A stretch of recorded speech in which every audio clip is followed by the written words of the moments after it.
दोस्तों नमस्कार, मैं नारायण अपने YouTube चैनल पर आप सभी का हार्दिक स्वागत और अभिनंदन करता हूं। जैसा कि आपको विदित है कि हम लाइब्रेरी साइंस के मोस्ट संभावित क्वेश्चंस जो बन सकते हैं राजस्थान थर्ड ग्रेड के लिए या फिर KVS, NVS या फिर कोई भी अन्य एग्जाम हो, उससे ज़्यादा और अधिक कुछ नहीं आने वाला है। बहुत सारे विद्यार्थी कमेंट आ रहे हैं कि हमें किताब बताओ, तो किताब के लिए मैं यही कहूँगा कि नया सिलेबस है। मैं आपके लिए टॉपिक जहाँ से पिक कर सकता हूँ, बना सकता हूँ, जितना सोच सकता हूँ अपने ज्ञान संज्ञान से, वो सब आपके सामने लाऊंगा।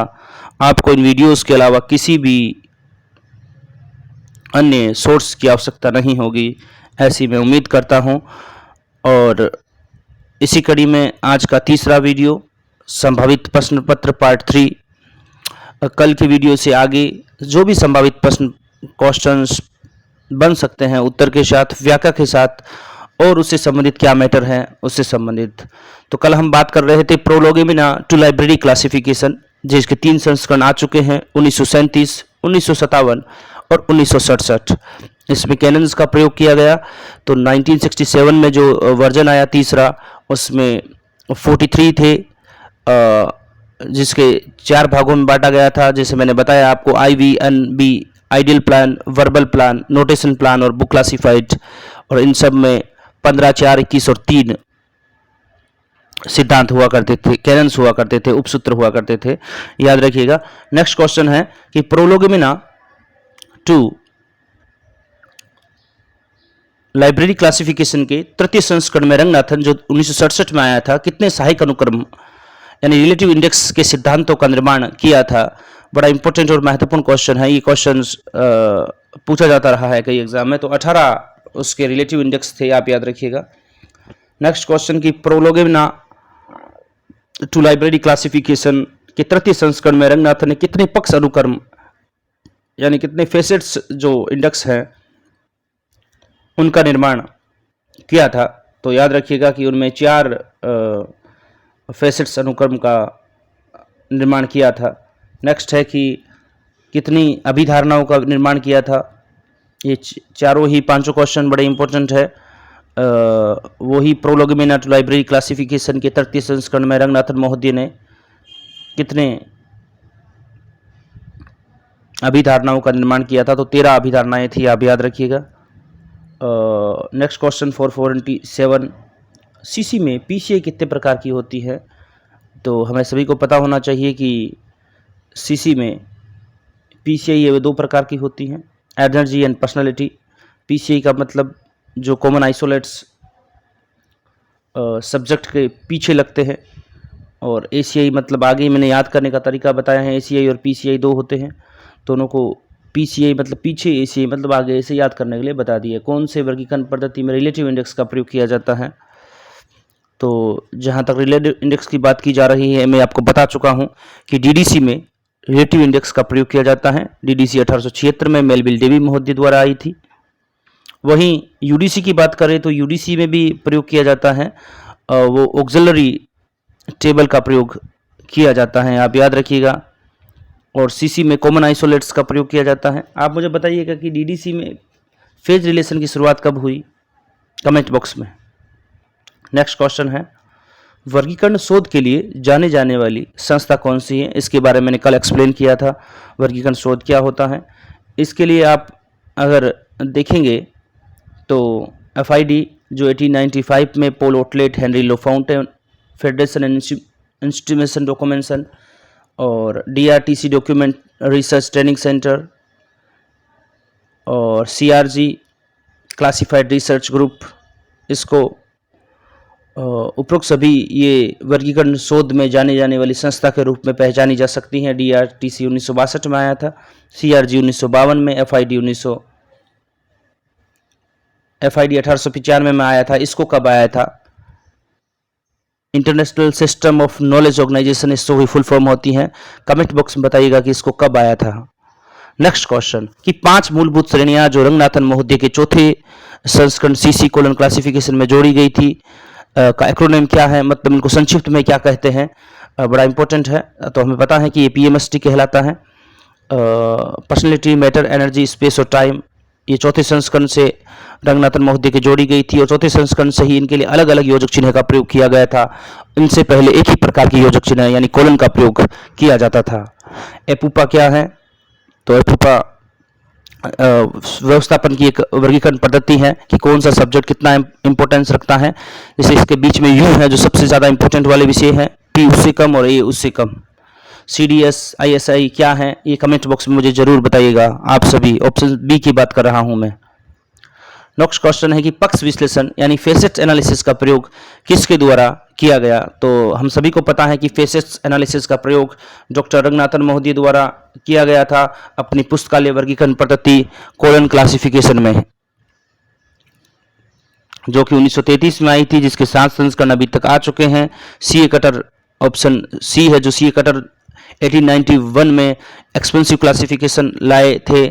और मेलविल डेवी आपको पता है इनके बारे में। सीएस महोदय का संबंध पुस्तकालय में किससे है ये कमेंट बॉक्स में बताइएगा। अगला है पुस्तकालय व्यवस्थापन। जैसे मैंने बताया एपुपा का सिद्धांत किसने दिया था?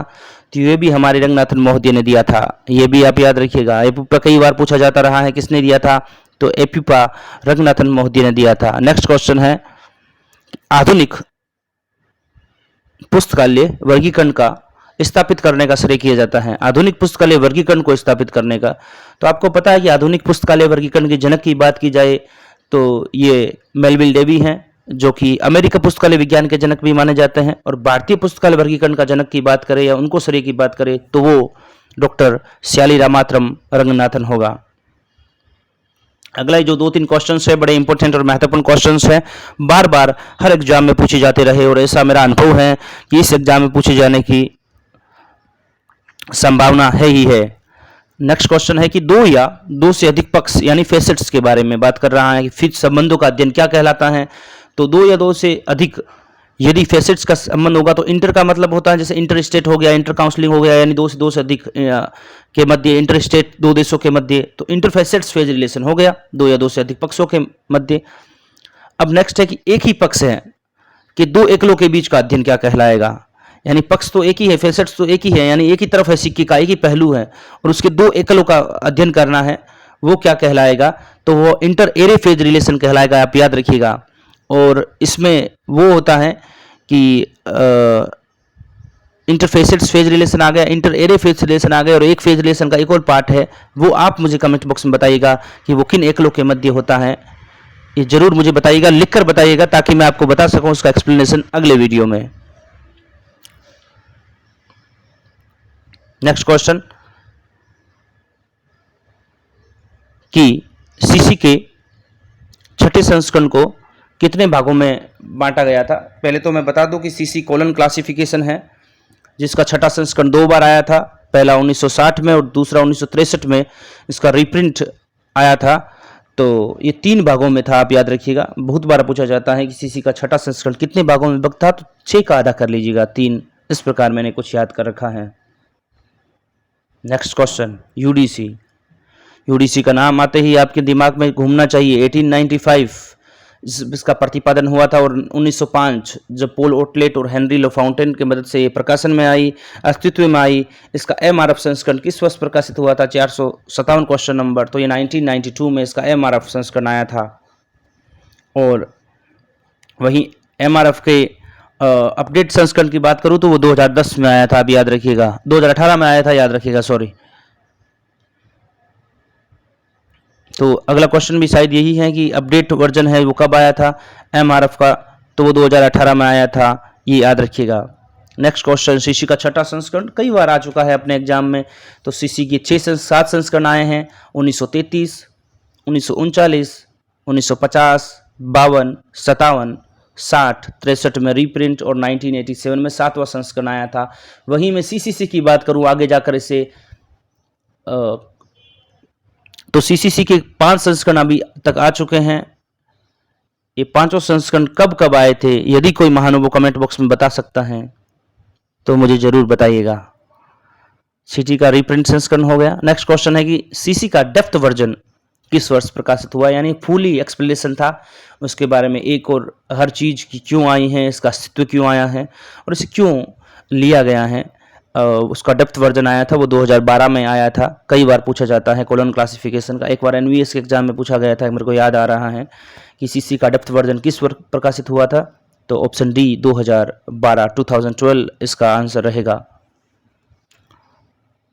यानी डेप्थ वर्जन किसके द्वारा प्रकाशित किया जाता है, तो इसका डेप्थ वर्जन है वो इंडियन स्टैटिस्टिकल इंस्टीट्यूट के द्वारा प्रकाशित किया जाता है, आप याद रखिएगा। और ये जो मैं क्वेश्चंस करा रहा हूँ ये क्वेश्चन मोर देन सफिशिएंट है आपके किसी भी एग्जाम्स के लिए, चाहे केबीएस का हो, चाहे एनवीएस का हो, चाहे बिहार स्टेट का हो, चाहे राजस्थान लाइब्रेरियन का हो।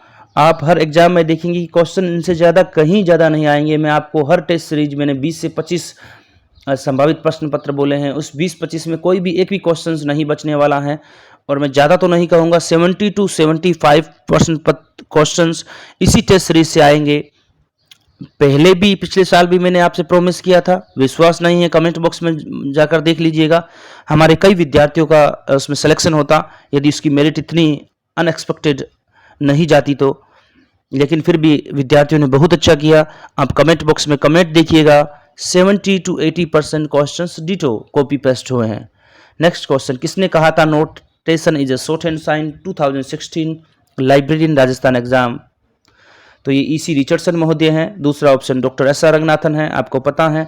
ऑप्शन सी मेलविल डेवी के बारे में पता है। सी ए कटर एक्सपेंसिव क्लासिफिकेशन से इसका संबंध है 1891 से।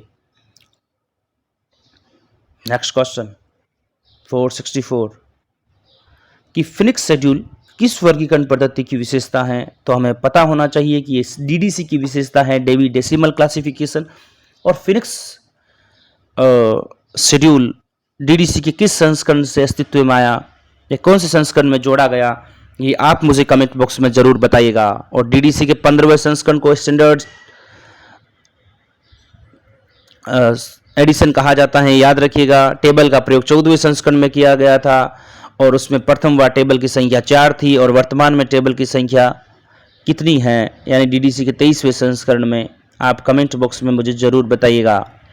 कैटालॉग शब्द की उत्पत्ति मैं आपको हजारों बार बता चुका हूँ कि 4 शब्द है, सी बी टी ई। सी का मतलब कैटालॉग से लेना है, बी का बिबिलियोग्राफी से, टी का थिसोर्स से और ई का एनसाइक्लोपीडिया से। ये सभी ग्रीक भाषा के शब्द है। इनके अलावा जो भी लाइब्रेरी साइट शब्द आए वो हमेशा आप लैटिन भाषा में मानिएगा। तो इसका कैटालॉग से संबंध है, तो ऑप्शन बी रहेगा KATALOGOS, यानी ऑप्शन बी करेक्ट आंसर रहेगा। और ये एक ग्रीक भाषा का शब्द है, ये भी आप याद रखिएगा। नेक्स्ट क्वेश्चन है किस भाषा का शब्द है, तो मैं आपको बता चुका हूं ग्रीक भाषा का शब्द है। पुस्तकालय संग्रह की सूची किसे कहा जाता है, यानी पुस्तकालय जो कलेक्शन है उसकी जो सूची है वो किसे कहा जाता है। बड़ा इंपॉर्टेंट और महत्वपूर्ण क्वेश्चन है, आप देखिएगा कि पुस्तकालय सूची को पुस्तकालय संग्रह की सूची कहा जाता है। पुस्तकालय सूची के उद्देश्य को सर्वप्रथम 1876 में किसने सूचीबद्ध किया था, तो ये 1876 में मेलविल डेवी महोदय ने पुस्तकालय सूची के उद्देश्य को सर्वप्रथम किसने सूचीबद्ध किया था, तो ये चार्ल्स एमी कटर महोदय ने किया था। सूची की बात हो रही है, कैटालॉग की बात हो रही है, तो कैटालॉग के बारे में क्वेश्चंस पूछे जाने आ रहे हैं अब आगे संभावित प्रश्न पत्र में। तो 1876 में rules for a dictionary catalogue 1876 Charles Ammi Cutter की थी, उसमें उन्होंने इसे सूचीबद्ध किया था। नेक्स्ट क्वेश्चन, बिबिलियोग्राफी शब्द की उत्पत्ति किस शब्द से हुई है, कई बार एग्जाम में आता रहा है, तो इसकी उत्पत्ति बिबिलियन से हुई है। ऑप्शन ए रहेगा BIBLION। बिब याद रखना है, फिर लोयन याद रखना है, आप याद रखिएगा बिबलोयन, यानी जो इसकी स्पेलिंग दे रखी है वहाँ एन लगाना है, बस जी की जगह एन लगाना है, वही सेम स्पेलिंग आपको टाइप करनी है।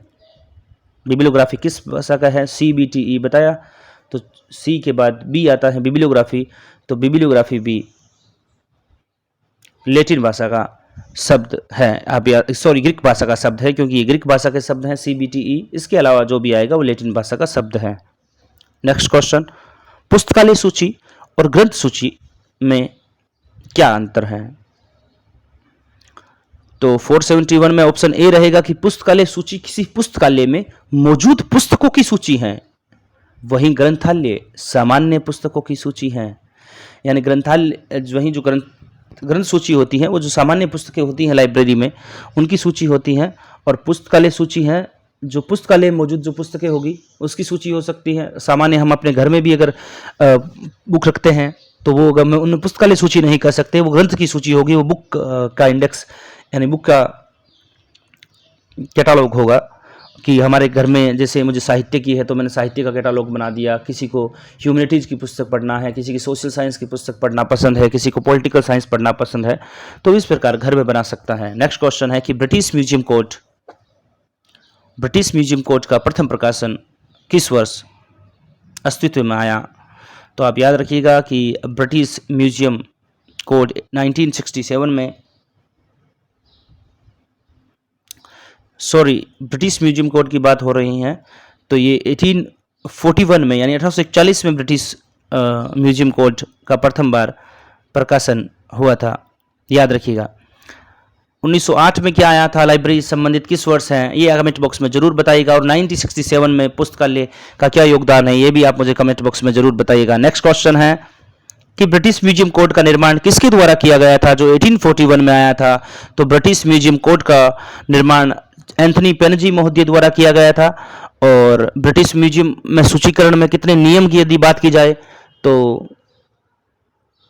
नियम इसमें 91 थे, आप याद रखिएगा। सूचीकरण में कुल कितने नियमों का निर्माण किया था? जो म्यूजियम कोड आया था ब्रिटिश, उसमें 91 यानी 91 नियम थे। नेक्स्ट क्वेश्चन आ चुका है, इसके बारे में बता चुका हूं कि रूल्स फॉर डिक्शनरी कैटालॉग का प्रकाशन किस वर्ष किया गया था? तो rules for dictionary catalogue 1876 Charles Ammi Cutter महोदय द्वारा किया गया था। और वही चार्ल्स एमी कटर है जो 1891 में यानी 1891 में एक्सपेंसिव क्लासिफिकेशन लाते हैं। उससे पहले उन्होंने कैटालॉगिंग में योगदान दिया था, यह आप याद रखिएगा।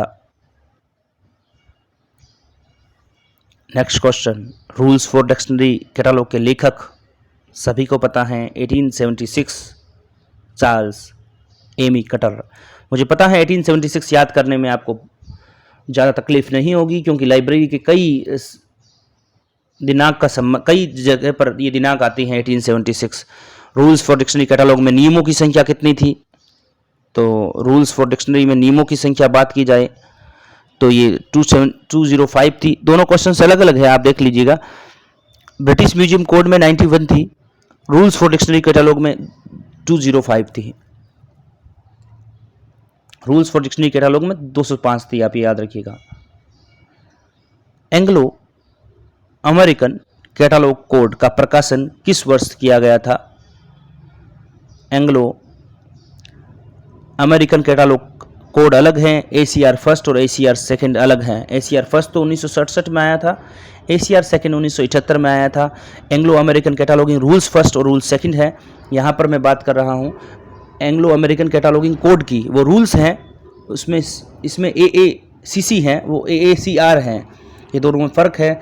तो आप याद रखिएगा, एंग्लो अमेरिकन कैटालॉगिंग कोड 1908 में आया था। आपको याद रखना है कि ये 1908 में अस्तित्व में आया था। तो जो भी मैं क्वेश्चंस करा रहा हूँ ये मोर देन सफिशिएंट रहेगा आपको किसी भी क्वेश्चंस पेपर को सोल्व करने के लिए। आपको तो वीडियोस को लाइक, चैनल को सब्सक्राइब और दोस्तों के साथ साझा जरूर करिएगा। हम पूरा एक्सप्लेनेशन आपके सामने हर वीडियो को लाएंगे, हर क्वेश्चंस को एक्सप्लेन करेंगे कि वो लाइब्रेरी में किस प्रकार से संबंधित है। 1876 आपको पता है, जैसे इसी 478 क्वेश्चन की बात करें तो 1876 में रंगनाथन दो चीज़ें आ चुकी हैं, rules for dictionary catalogue, Melvil Dewey की पद्धति DDCI है, और 1908 में AACC आया है, एंग्लो अमेरिकन कैटालॉगिंग कोड, और 1988 में CCF2 आया था, कॉमन कम्युनिकेशन फॉर्मेट, जिसका प्रथम वर्जन 1984 में आया था। तो ये एक्सप्लेनेशन है कि हर सन कहाँ कहाँ लाइब्रेरी में काम आ रहा है, क्योंकि ये बहुत कंफ्यूज करते हैं। हम बार बार इनको पढ़ेंगे, बार बार सुनेंगे और बार बार देखेंगे तो हमारा कन्फ्यूज़न क्लियर होगा। ACR फर्स्ट की बात हो रही है। ACR फर्स्ट के बारे में कुछ बता दूं कि ये एंग्लो अमेरिकन कैटालॉगिंग रूल्स था जो 1967 में प्रथम आया था। ACR सेकंड 1978 में आया था और ये 1961 के पेरिस समझौते पर आधारित था। तो ये पूछ लिया है कि किसका परिणाम माना जाता है, तो ये international conference of cataloguing principle यानी ICCP पेरिस 1961 पर आधारित माना जाता है।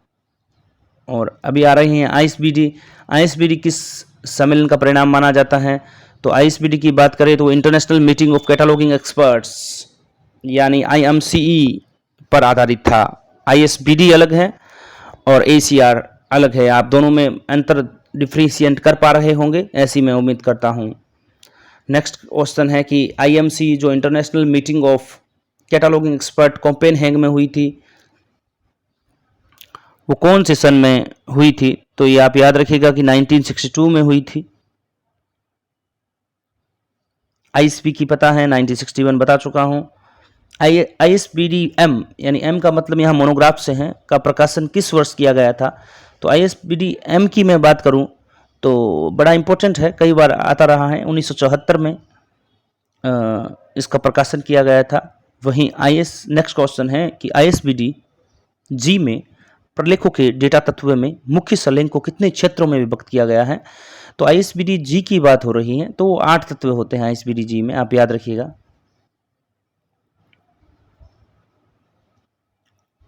नेक्स्ट क्वेश्चन है कि वास्तव में ACR2 का क्या आधार था, यानी 2 क्यों अस्तित्व में आया, जो 1978 में आया था, यह आप याद रखिएगा।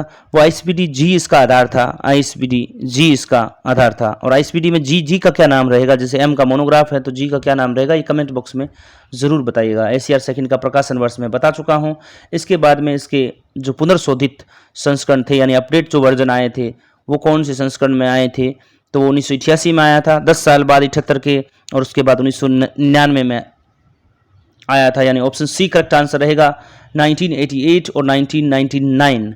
आप याद रखिएगा कि ACR2 का ACR फर्स्ट प्रथम वर्जन आया था 1967, दूसरा आया 1978, इसका अपडेट रीवर्जन आया 1900 पुनर्संशोधित था जो 1988 और 1999 में।